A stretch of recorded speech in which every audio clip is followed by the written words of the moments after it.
तर का म्हणता बे पोट्टे हो, आज तर सोनं 10 रुपये तोडं झालं बे घाटांजी मंदी. मागच्या सोन्याचे लागण तेवढे दुकान लागले होते. तर रामराम मंडळी, मी पवन. आज सोनं स्वस्त होतं म्हणून माझ्या मित्राच्या गाडीत बसून आलो घाटांजीले.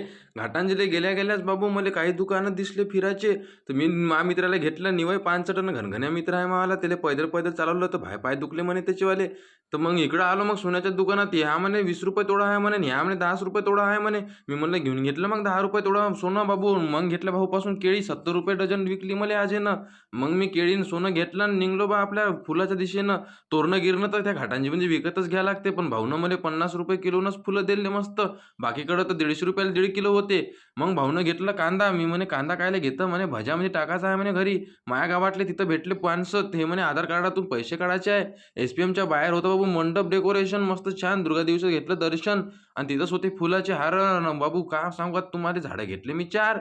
मग 4 झाडं घेऊन निघलो मी घरी ना आलो रपकन. हार बनवत बसलो, कारण की माझ्या गाडीला करायचा होता लंबाचा हार. हा लंबाचा हार झाला आणि मग केली गाडीची पूजा. मी म्हणलं 4ही टायर झणझण पळाले पाहिजे, थांबलेच नाही पाहिजे कुठं. माया हार घेतला आणि टाकून घेतला. हे वय माझी भाग्यलक्ष्मी. हिच्यावरच माझ्या अर्ध जास्त जीवन मस्त चांगलं सुरळीत चालू राहते बाबू. म्हणून हार टाकून घेतला, पूजा घेतली आणि पाया लागला. मी म्हणलं सुरक्षित ठेव मले सुरक्षित ठेवशील तर मी तुला सुरक्षित ठेवशील.